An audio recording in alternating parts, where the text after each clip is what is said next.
Welcome back again. Fred here. In this video we're gonna discuss Dostoyevsky. Who is Dostoyevsky? Well, Dostoyevsky is an amazing and renowned author who wrote a lot of books in the theme of Russia. So for example, one of the books he wrote and that I read is The Idiot. Another book that I read from him is, and recently finished, is Crime and Punishment. But I also have a few other books from him that I still need to read. For example, Demons, we have, which is a very famous one, The Brothers Karamazov, Notes from Underground. There are a lot of books that Dostoevsky has written and they are absolutely amazing. Guys, thank you so much for all the support. I would also appreciate if you could leave a comment, to now push the algorithm even further. I really appreciate you all. Stay blessed, don't forget to subscribe, and thank you.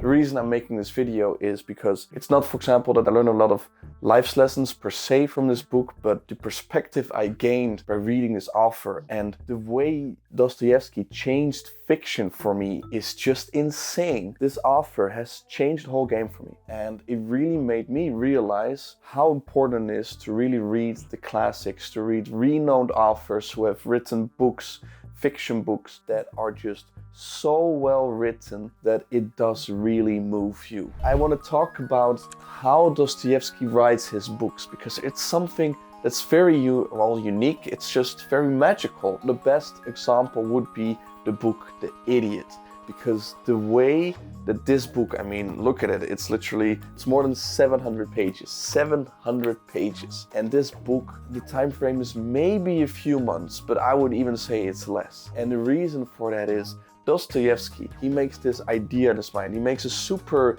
strange and interesting character appear very early in the book. For example, here it's a guy arriving by train from another country. He was away for reasons that, come up later and later.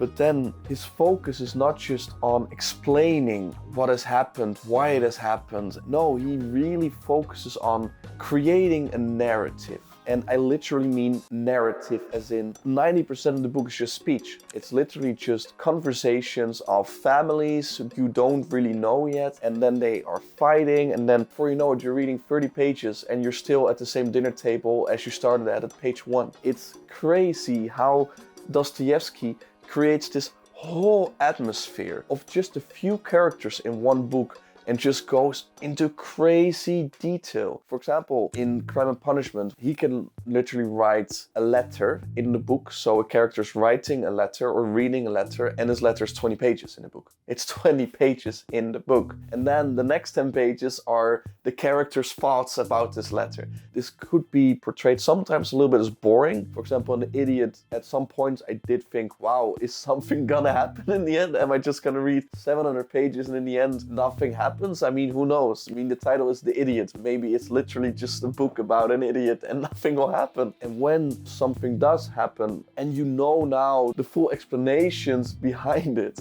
I don't know. For me, it's magical. It's something I never have seen in fiction before and that I really appreciate. It's just another type of fiction. It's really a special type of fiction that is just something out of this world. Most fiction that I read is to the point, you move on over years and years and years, and when in a single book, it's not about what someone per se says, it's more about what's happening, right? Which is also very fun to read, and it's also very captivating. In Dostoevsky, it's more dialogue, so it's just slow paced, but it just makes the effect of what does happen so much bigger.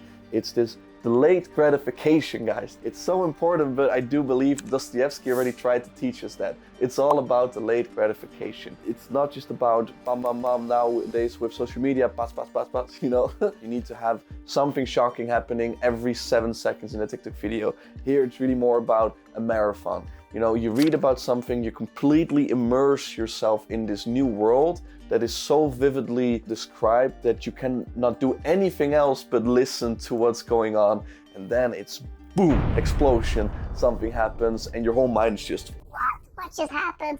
Yeah, that's just, I think, what makes Dostoevsky so great. I don't want to get into too much detail of just Crime and Punishment or The Idiot, or I even showed you, we also have still these two books that I need to read, and I will also review. As you can see, they're all pretty thick, but I will get it done. That's actually one thing I do really want to add before you click away. Stop right there! Dostoevsky, he really does describe fiction in this way, which makes it so much more interesting for me. For example, in Crime and Punishment, he describes like a village situation. He really describes how these people lived. And I truly believe in the 19th century, when he was writing these things, people truly lived like that. And it's quite a shock in how poor these situations were, how sad it actually is. Then I always feel like, wow, shit. I think we got it pretty good, to say the least. I really think we got it pretty good, and we should be more thankful than we are at the moment. That's actually it for now. I just wanted to make a short video of just an ode to fiction, to Dostoevsky, on how he really changed for me this way how to look on fiction. Anyhow, that's the video for now. I really appreciate it that you liked it. Please subscribe as well. I really saw that 80% isn't subscribed yet that watch the latest videos. Please do so. I really appreciate y'all, and see you guys in the next video. As always, stay positive, be happy, Fred out.